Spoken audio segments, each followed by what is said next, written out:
I think like the most successful people, you look at Jeff Bezos, owner of Amazon, you look at Steve Jobs, and you read into their biographies, like they could be notorious assholes at times, pardon my French, where they could just spaz out on their counterparts and go crazy. And I think that that's in the most successful visionaries.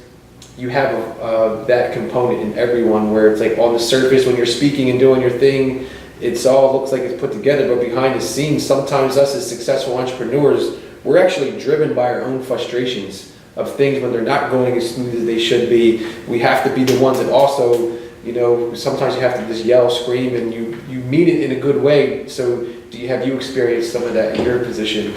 I would be only lying to everyone on the planet if I said that I didn't. So the goal every day is to overcome the limitations that have been gifted to me by evolution. Meaning, the emotion that you feel, that you really need to hold on, grab it, and let it go after 5 seconds and then act, that's a skill set.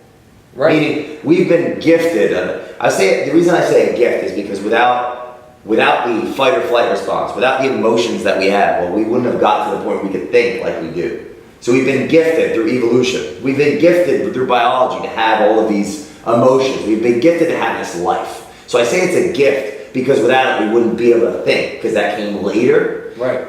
But it's a gift that we have to be able to understand and take ownership of and control. So when I do act out, the goal is, like the conscious goal, the awareness is, well, how can I do better next time?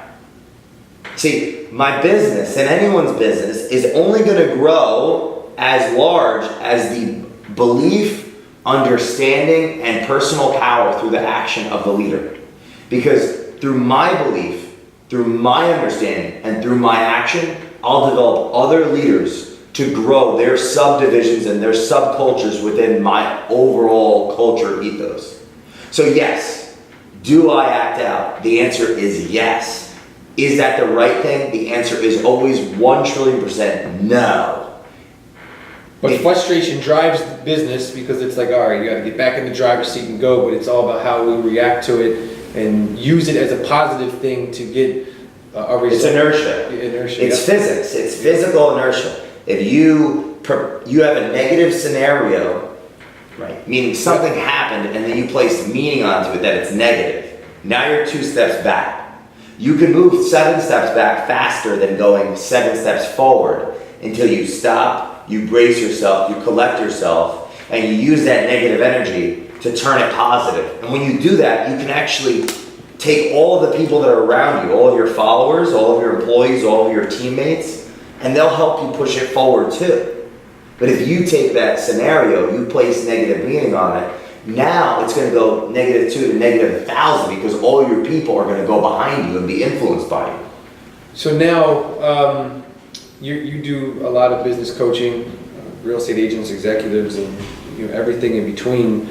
So when somebody has an organization, and let's say, for example, you have a CEO, he has his vision, and he's moving fast and breaking things, and the person that's supposed to be behind him is not cleaning up things fast enough, or maybe there's opposition to the vision, or just not people just not in sync with each other to the point where it just bogs down the organization and the vision can't get fulfilled fast enough, and it's just like a dog chasing its tail. How do you coach the CEO in that type of a situation? Is it a destroy and rebuild and get rid of certain people and start from scratch, or is there a way that you can inject culture into this? Like, how do you does the doctor come in and diagnose? That's one of the most powerful questions. First, we'd have to define culture. And that's the first step. Culture is not the conversation. It's cultural alignment. Because that person and then their counterpart have their own intrinsic characters, their own inside cultures. Like, you have your character, which is your internal culture. The other person has their internal culture, which is their character. Cultural alignment is when both characters form trust Think of like a bridge. Yep. With each other, because the vision is super clear, the mission is super clear, the values are super clear, and their day-to-day activities mirror and match what needs to happen for the vision and mission to happen. And you understand? Yeah. Now, this is the thing though. The main thing that happens with myself and organizations is they're never clear on what that vision is, mission and values. So I break it down to 3 steps. We have to find it, we have to transcribe it, and then we have to do it daily.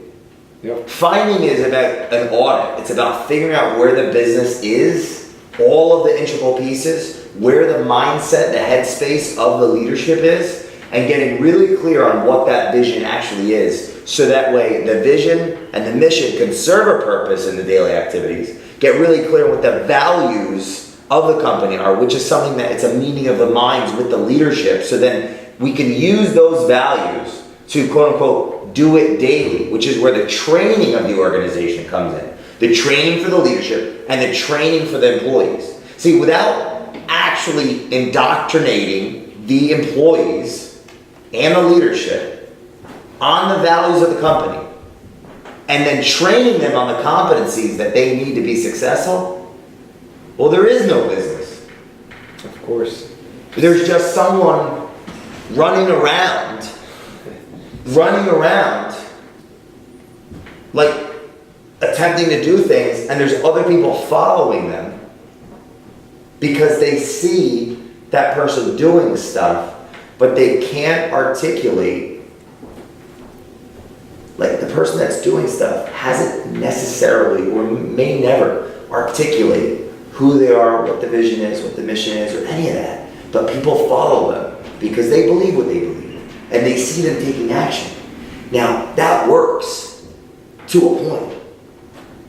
And most businesses grow because of that. There's a leader that is that person that other people believe what they believe and they follow them. And eventually, if that person that is of influence, that's making things happen, doesn't give up, they usually win in the end. But what ends up happening is it just could have been better.